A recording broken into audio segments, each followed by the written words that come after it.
ഇന്ന് അസാധ്യമായൊരു തിരക്കാണ് കാണുന്നത്. ഞാനൊരു 50 കൊല്ലം വന്നിട്ടുള്ള ഒരാളാണ്. ഇത്രയും തിരക്ക് കണ്ടിട്ടില്ല, ഇത്രയും വലിയ തിരക്ക് കണ്ടിട്ടില്ല. ഞങ്ങളിപ്പോ നേരത്തെ സുനിച്ചേന്റെ അടുത്ത് പറയായിരുന്നു നമ്മുടെ പതിവ് കക്ഷികളെ കണ്ടില്ല, അപ്പൊ അവരെല്ലാം വരണ്ടെന്ന് പറഞ്ഞു.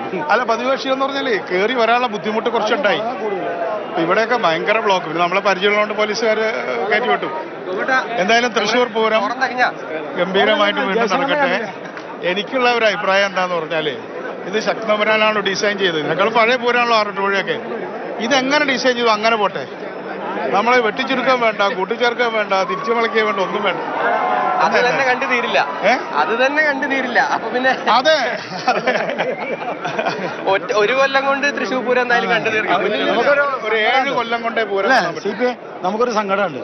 കഴിഞ്ഞ പ്രാവശ്യം വരെ നമ്മുടെ കൂടെ ഉണ്ടായിരുന്ന മാധ്യമ പ്രവർത്തകൻ സക്കീർ, അയാൾക്ക് ഈ ഇതിന്റെ കാലങ്ങളെല്ലാം നന്നായിട്ട് അറിയാം. ഞങ്ങളെയൊക്കെ പഠിപ്പിക്കുന്ന. പക്ഷെ ആ സക്കീർ മാധ്യമത്തിന്റെ ഇപ്രാവശ്യം സക്കീർ ഇല്ല എന്നുള്ളത് ഞങ്ങളെ സംബന്ധിച്ചിടത്തോളം. ജയശങ്കരനെ കണ്ടില്ല അതുവരെ. പക്ഷെ അവര് കടന്നു കിട്ടാനുള്ള വിഷമമാണ്. ഭയങ്കര ബുദ്ധിമുട്ട്. ഇടിച്ചിട്ടൊക്കെയാണ് കയറി. ആളുകൾക്ക് എത്തിപ്പെടാനേ ബുദ്ധിമുട്ട്. അതെ അതെ അതെ, ഞങ്ങൾ രണ്ടുപേരുടെ ഇടിയുണ്ടാക്കേണ്ടി വന്നു. അതെ അതെ അതെ, ഞങ്ങൾ തന്നെ. പിന്നെ മൂപ്പരിടിച്ച 5-6 ആൾക്കാർ പോകുന്നതുകൊണ്ട് ഞാൻ രക്ഷപ്പെട്ടു. നിങ്ങളുടെ ഒരു സംഘം ഇങ്ങനെ സ്ഥിരമായിട്ട് ഇവിടെ എത്തില്ല. അപ്പൊ അവര് നേരത്തെ സുനിലേട്ടൻ പറയായിരുന്നു നമ്മുടെ കോറം തികഞ്ഞിട്ടില്ല, CP ജോണും ബി ഗോപാലകൃഷ്ണനൊക്കെ വരാണ്ട്. അല്ല, ഞങ്ങളതൊരു സ്ഥിരമായിട്ടതൊരു ആസ്വദിച്ച് ഒരു എന്താ പറയാ, ഒരു കൾച്ചറൽ ഡയാലിസിസ് അവിടെ കണ്ടു കഴിഞ്ഞു. അപ്പൊ ഞങ്ങൾ ഒരുമിച്ച് അവിടെ കണ്ടല്ലോ, മടത്തുകാർക്ക് കണ്ടല്ലോ. പിന്നെ മിനിസ്റ്റർ ഉണ്ടായിരുന്നു, വാസവൻ ഉണ്ടായിരുന്നു, ബിന്ദു മിനിസ്റ്റർ ഉണ്ടായിരുന്നു. ഗംഭീരമായിരുന്നു, ഗംഭീരമായിരുന്നു. ആളുകൾ പൊതുവെ പറയും ചർച്ചയിൽ വന്നിവരെല്ലാം തമ്മിലടിക്കും. പക്ഷെ നമുക്ക് പറയാനുള്ളത് തൃശ്ശൂർക്കാർക്ക് പൂരത്തിന് രാഷ്ട്രീയമല്ലേ, നമ്മുടെ കൾച്ചറിൽ നമ്മള് എന്തിനാ രാഷ്ട്രീയം കലർത്തും? ഇതിന് രാഷ്ട്രീയമൊന്നുമില്ല. ഇതിലെന്ത് രാഷ്ട്രീയം?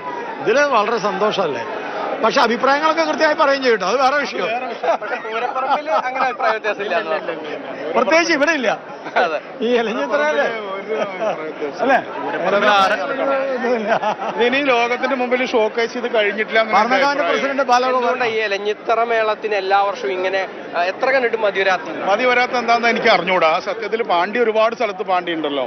ഇത് പാണ്ടിയാണ്, ടെക്നിക്കലി പാണ്ടി മേളമാണ്. പക്ഷെ ഈ പാണ്ടിയുടെ അവസാനം ഘട്ടമാകുമ്പോഴേക്കും നമ്മളത് കേൾക്കുമൊന്നുമല്ല, നമ്മളതിൽ ഈ ഉപ്പ് വെള്ളത്തിൽ ലയിക്കും എന്ന് പറഞ്ഞാൽ ലയിക്കുകയാണ്. അപ്പൊ അതിന്റെ ഒരു രസം റോബോട്ടിന് അത് തന്നെയാണോ? എന്താ സംശയം? ഇതിന്റെ ഒരു എൻഡിലേക്ക് അങ്ങോട്ട് വരുമ്പോഴുണ്ടല്ലോ നമ്മൾ അറിയാതെ അങ്ങോട്ട് കോരിത്തിരിക്കുക. അത് തുള്ളിക്കളിക്കും. ഒരു രക്ഷയില്ല. കാലം മാറണതൊക്കെ പറഞ്ഞു, കാലം മാറുന്നത് മൊത്തം പഠിപ്പിക്കുന്നുണ്ട്.